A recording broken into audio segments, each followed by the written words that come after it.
오늘 말씀의 본문은 역대상입니다. 역대상의 1장에서 9절까지 혹시 뭐가 나오시는지 아시죠? 뭐가 나올까요? 지루한 겁니다. 예, 맞습니다. 족보죠. 족보 이야기가 나옵니다. 무려 1장에서 9장까지입니다. 누구는 누구를 낳고 누가 나왔으며 누구의 자손은 누구더라. 누가 죽고 누구를 대신하여서 누가 왕이 되었고, 첫째는 누구를 낳고 둘째는 누구를 낳고 셋째는 누구를 낳고, 누구는 누구의 소생이니 누구는 누구를 낳았더라라는 거의 비슷한 말들입니다. 말씀을 읽노라면 참으로 지루한 부분이죠. 말씀에 나오는 이름은 어떤가요? 난해하고 복잡합니다. 때로 우리의 혀로는 도저히 술술 익혀지지 않아서 글자를 틀려서 읽기도 하는 부분이고요. 몇 장만 넘어가도 우리는 이미 감겨진 눈을 제대로 지켜 세울 수 없게 되는 상황을 맞이하게 됩니다. 그러하기에 그 구절을 묵상하면서 큐티를 하는 것은 더욱 까다롭겠죠. 때로 우리는 왜 하나님께서 이 지루한 이름들을 나열하여 기록하게 하셨을까라는 생각이 들기도 합니다. 그러나 여기에는 분명한 하나님의 은혜와 섭리가 있습니다. 하나님께서 역대기 저자를 통해서 9장에 이르는 긴 족보를 기록하게 한 것은 이스라엘 백성이 꼭 기억하기를 원하고, 또 지금의 우리가 마음속에 깊이 새기기를 원하는 것이 있다는 것입니다. 그것이 무엇일까요? 그것은 바로 너희는 과연 누구인가?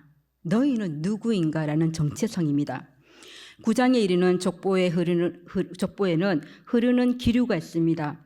첫사람 아담에서 시작하여 열방의 아비가 될 것이라 약속하셨던 아브라함까지, 그리고 본격적으로 말씀하시는 이스라엘의 후손. 이스라엘 누굴 얘기하는 겁니까?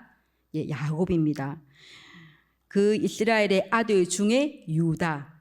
역대기의 사건들을 보면 이 유다 가문에 초점이 맞춰져 있음을 알 수 있습니다.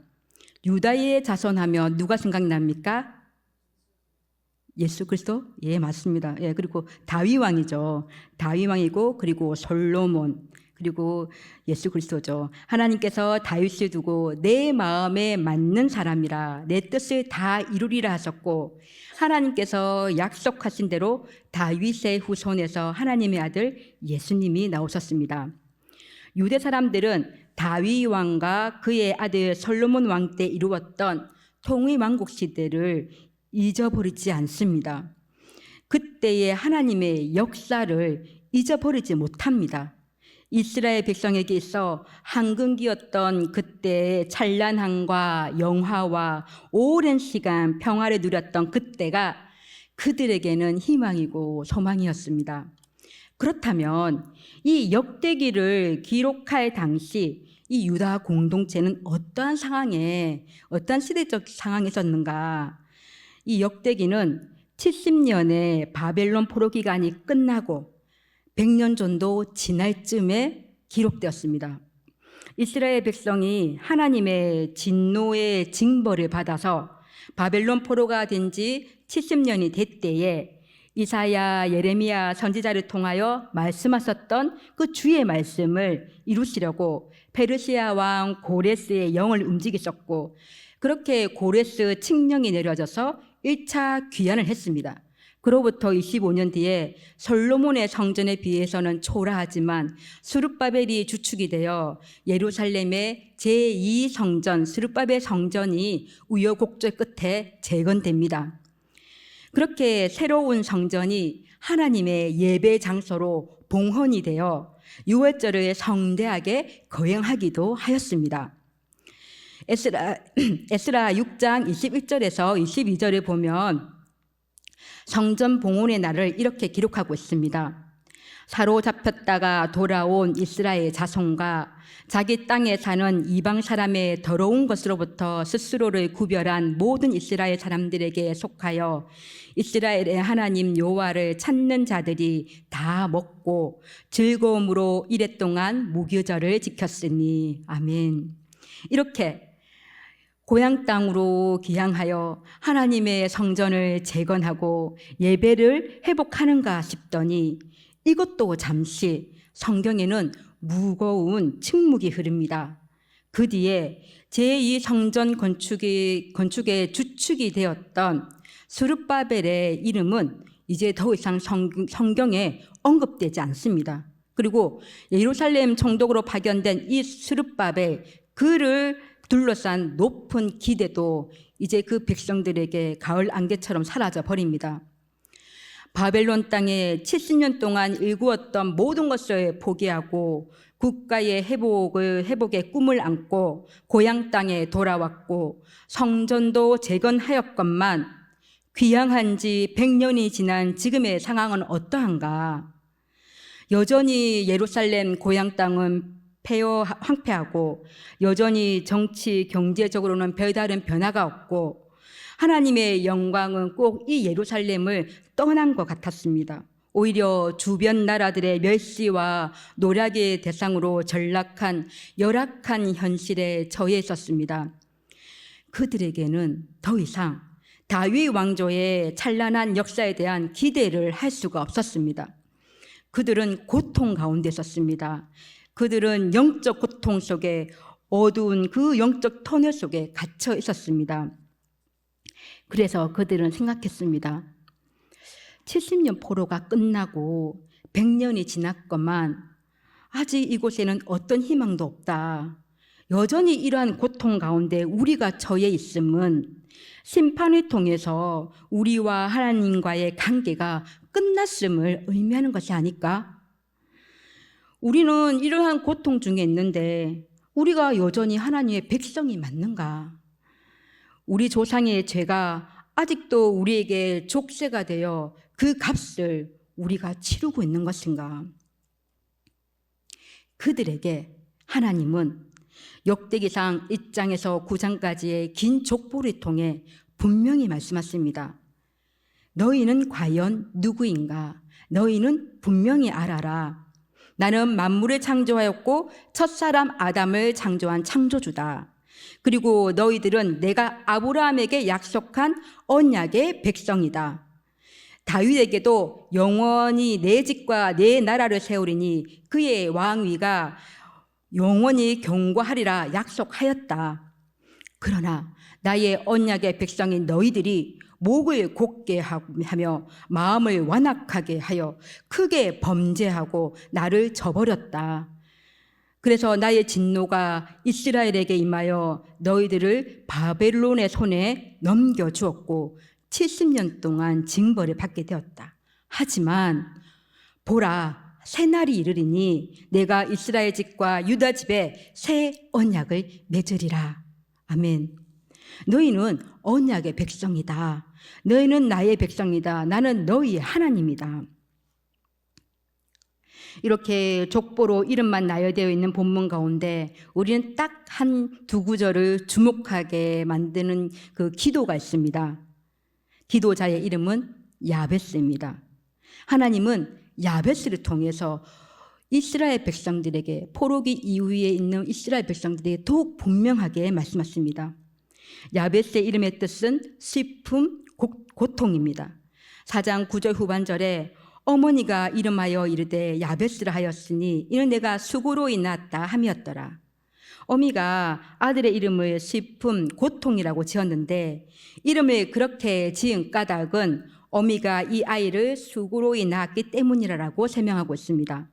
수고로 인났다는 것은 상고의 고통을 의미하는 것이죠. 상고의 고통은 인간의 범죄에 대한 하나님의 징벌로 주어진 것입니다.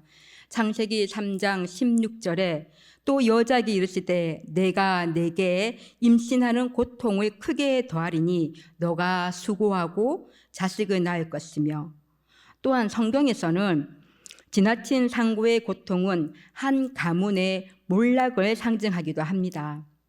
어쨌든 야베스의 어미가 처한 정확한 상황은 알 수 없으나 야베스는 큰 고통 중에, 슬픔 중에, 불행 중에, 재난 중에 낳은 아이입니다. 야베스는 바벨론의 포로로 끌려갔던 이스라엘 백성들과 같습니다. 목이 곧은 백성, 하나님을 저버리고 악한 길로 돌아선 그들의 징벌로 말미암아 하나님의 진노로 바벨론 포로로 고통 중에 있어야 했던 이스라엘 백성들과 같습니다. 야베스는 역대기를 기록할 당시 이스라엘 사람들과 같습니다. 바벨론 포로 70년 후 고향 예루살렘에 큰 기대를 품고 왔고 초라한 성전도 지어졌지만 그 이후 에스라 선지자가 등장할 때까지 50년간 침묵으로 일관하고 있었던 그 고통의 때 어두운 터널을 지나고 있는 포로기 이후의 그들과 같았습니다.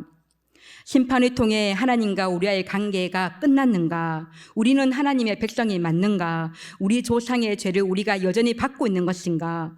고통 속에 자신이 누구인지 정체감을 잊고 있는 포로기 이후의 이스라엘 그들과 같습니다. 하나님은 말씀하십니다. 4장 9절에 야베스는 그의 형제보다 귀중한 자라. 어머니가 고통 중에 해산하여 슬픔 고통이라는 이름, 야베스라는 이름을 지었고 평생 고통아 슬픔아 넌 고통이다 넌 슬픔이다. 고통 슬픔 속에 하나님의 백성으로서의 정체성도 잃어버릴 것 같은 환경 속에서 처지 속에서 어떻게 되었다고요? 그의 형제보다 귀중한 자가 되었다라고 말씀합니다. 귀중하다로 쓰여진 히브리 뜻은 존경을 받다, 부유하다, 영광스러운 명예를 얻다는 뜻이고요. 직역하면 야베스는 일가 가운데서 가장 세력 있는 사람이다. 야베스는 그의 가족들 중에서 가장 존경을 받았다입니다. 하나님은 역대기 저자를 통해서 말씀하십니다. 고통 중에 있는 유다 공동체야, 이스라엘 백성들아, 나의 백성들아, 너희들이 비록 죄로 말미암아 고통 속에 해산하여 슬픔과 재난 중에 있으나 세계 열방에서 가장 귀중한 자가 될 것이다. 더 나아가서 우리에게도 말씀하십니다. 화려하고 세련된 예배당과 언제든지 맘만 먹으면 나에게 예배로 나올 수 있는 여건과 환경이 너희들에게 주어졌다고 생각하는가?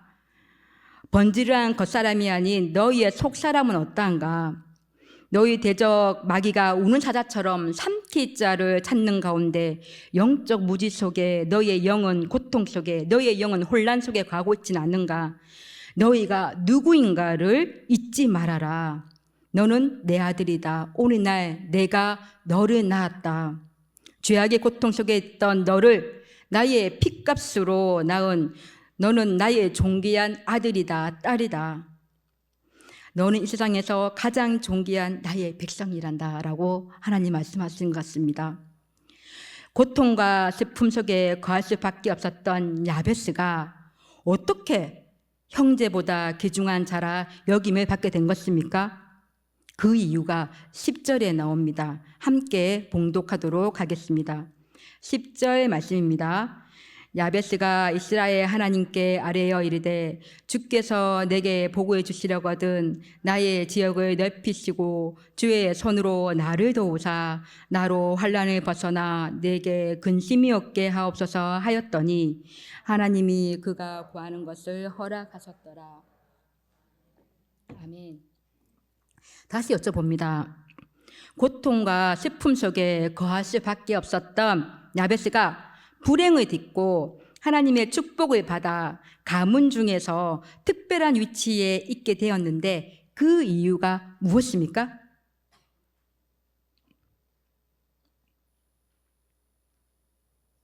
그 이유가 무엇입니까? 기도입니다. 깊은 고통과 슬픔이 자신의 인생을 휘둘리도록 야베스는 그냥 놔두지 않았습니다. 야베스는 간절함의 부르짖음과 믿음으로 또 언약의 하나님을 붙들고 그분의 약속을 상기시키며 주님의 축복을, 주님의 영광을 보여달라고 기도했습니다. 야베스의 기도에서 우리는 세 가지에 집중해야 합니다. 첫 번째는 야베스는 이스라엘 하나님께 아뢰었다는 것입니다. 이스라엘 하나님이라 함은 역대기 저자가 족보를 통해 알리고자 했던 언약의 하나님을 향하여 아뢰었다는 것입니다. 나는 누구인가? 하나님의 백성이다라는 정체성입니다. 이 믿음으로 하나님께 아뢰었다는 것입니다. 나는 더 이상 고통이 아니다. 나는 더 이상 슬픔이 아니다. 자신의 처지에 더 이상 주저하지도 안주하지도 않고 딛고 일어서서 이스라엘의 하나님, 나의 하나님께 언약의 백성으로 부르짖습니다. 그러하기에 더 이상 다른 이가 부르는 고통아 슬픔아라는 아무 의미가 없고요. 남이 나에게 하는 말과 시선도 아무 상관이 없습니다. 야베스는 하나님의 축복을 갈구합니다. 내게 복을 주시려거든. 개역 한글에는 원컨대 주께서 내게 복의 복을 더하사로 기록되었습니다. 참으로 진실로 복의 복을 더하사. 야베스는 간절히 언약의 하나님 이스라엘의 하나님께 부르짖으면서 하나님 안에 있는 축복 속에 거하게 해달라고 기도하고 있습니다. 디메오의 아들 맹인 바디메오를 아시죠? 선문곁 깃가에 앉아서 구걸하면서 목숨을 연맹하였던 거지 바디메오, 그가 예수가 오신다는 이야기를 듣고 간절히 부르짖습니다. 다윗의 자손 예수여, 나를 불쌍히 여기소서. 시끄럽다, 조용히 해라. 바디메오는 자신의 상황에 낙심치 않고 주눅들지 않고 더욱 큰 소리로 다윗의 자손이여, 나를 불쌍히 여기소서. 그의 믿음의 고백과 간절함은 기적을 만들어서 내 믿음이 너를 구원하였느니라. 예수님이 바디메오의 믿음과 그 간절함에 축복하셨습니다. 야베스도 그랬다는 것입니다. 야베스의 기도에서 주목해야 하는 두 번째 기도는 나의 지역을 넓히시고입니다. 브루스 위키슨 목사님이 쓰신 야베스의 기도에서 이를 다루고 있는데요. 야베스는 유다 족속으로 사사기 시대의 사람입니다. 당시 이스라엘의 국가적 상황은 여호수아가 가나안을 정복하고 각 지파에서 약속한 땅을 분배하던 때였습니다. 지금 야베스의 나의 지역을 넓혀 주시기 원한다는 이 기도는 하나님께서 이 민족에게 땅을 주시겠다는 그 약속의 땅을 구하는 기도입니다. 야베스는 하나님의 약속하심, 그 약속의 바탕으로 기도하고 있는 것입니다. 이렇게 하나님의 약속의 바탕으로 야베스는 기도하였습니다.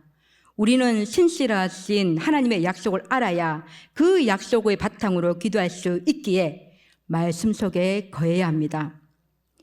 세 번째로 주목해야 하는 야베스의 기도는 주의 손으로 나를 도우사입니다. 주의 손입니다. 어쩔 수 없는 환경 속 인생의 비관의 손을 야베스는 들지 않았습니다. 아무리 헤엄쳐도 헤어날 수 없는 부정적 좌절의 손을 들지 않았습니다. 내 인생은 왜 이런가? 나는 싹부터 안 된 놈이다. 원망의 손을 들지 않았습니다.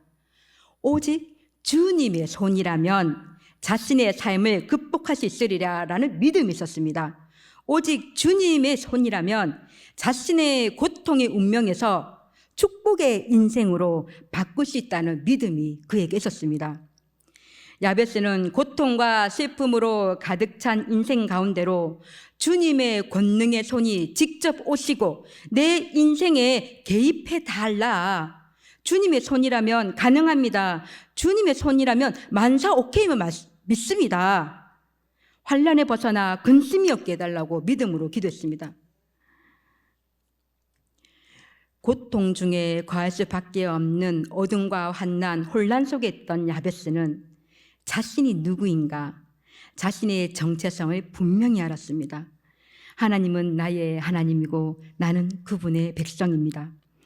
그분의 언약의 백성을 믿음으로 고백하면서 기도했습니다. 그래서 하나님께 간절히 부르짖었습니다. 언약의 하나님께 간절히 부르짖었습니다.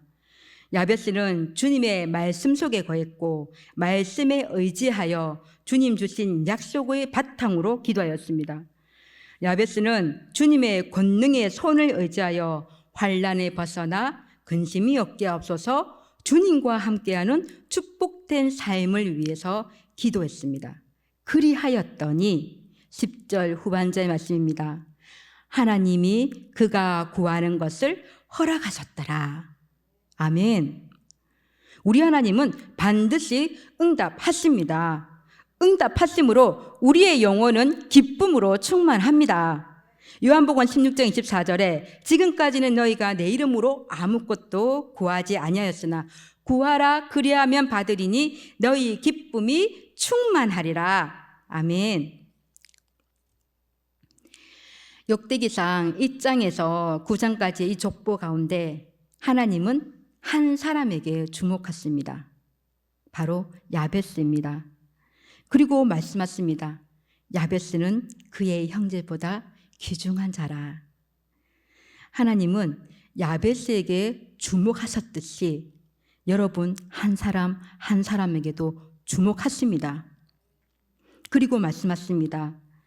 너는 나에게 귀중한 자라, 존귀한 자라, 영광스럽고 명예로운 자라. 아멘. 어느 A 권사님 댁에 신방을 가실 때였습니다. 예배를 드린 후에 추억의 사진을 보는데 몇 년 전 훨씬 젊었을 때 교회에서 봉사하던 사진이었습니다. 주방에서 봉사하는 사진요. 그때 담임 목사님의 명령에 순종하여 세보대학에서 온갖 주방 일을 다 맡아서 하셨다며 추억거리를 말씀해 주셨습니다. 우리 육신의 몸은 자연스레 쇠진하게 되면 여기저기 아프지 않은 곳이 없죠. 그래서 권사님은 지금은 허리도 아프고 다리도 아프고 머리도 어지럽고 가슴도 쿵쾅거리고 잠도 잘 안 오고 옛날 같으면 번쩍 들었고 또 날아다녔는데 혼자서 다 할 수 있었는데 이제는 힘에 부치고 그래서 힘에 부치기 때문에 모든 것에 자신이 서지 않는다는 것이죠. 전 사실 마음이 많이 아팠습니다. 육신의 쇠약함은 자연스러운 것이지만 주님 일 열심히 하고 순종하신 주님의 사람, 영도 몸도 마음도 지켜주세요 라는 기도가 절로 나오더라고요. 전 새벽 기도의 시간마다 늘 빠지지 않는 기도가 있습니다. 새벽을 깨우며 예배의 제단에 기도의 제단에 오신 주님의 사람들을 위해서 기도합니다. 한 번은 비 권사님이 말씀하시더라고요. 제가요 제 몸이 닿을 때까지 새벽 제단을 빠지지 않고 주님의 성전에서 기도로 나아가는 것이 내 소망이었는데 몇 년 전부터는 새벽 기도를 못 갔어요. 그래서 집에서 기도합니다. 비 권사님의 작은 소망은 새벽 제단을 쌓는 모든 은퇴 장로님, 은퇴 안수 집사님, 은퇴 권사님, 은퇴 집사님의 그 동일한 작지만 큰 소망이 아닐까라는 생각을 하니 가슴이 뭉클하더라고요. 하나님은 야베스를 주목하셨습니다. 하나님께서 그분들을 주목하시는 것 같았습니다. 다른 이들은 너의 그때를 잊어버렸겠지만 나는 다 기억한다. 젊었을 때 나를 위해 섬기고 헌신한 거 나는 다 안다. 나를 사랑하고 나를 위해 하나님의 나라와 의를 위해 교회의 공동체를 위해서 애쓴 거 내가 다 안다. 이 몸이 가능할 때까지 새벽 제단의 기도자로 중보자로 또한 예배자로 소망하는 거 그 소망함도 안다. 내가 다 안다. 너는 나의 가장 존귀한 자다라고 말씀하시는 것 같았습니다. 그래서 이 시간 정말로 축복합니다. 야베스의 기도같이 언약의 하나님께 간절히 부르짖고 약속의 말씀을 붙잡고 부르짖고 하나님의 축복 가운데 거하게 해달라 기도할 때에 응답받고 기쁨으로 충만한 축복의 삶을 그 속에 임하시기를 소망합니다. 주께서 내게 복에 복을 다하사 나의 지경을 넓히시고 주의 손으로 나를 도우사 나로 환난에 벗어나 근심이 없게 하옵소서 하였더니 하나님이 그가 구하는 것을 허락하셨더라. 아멘.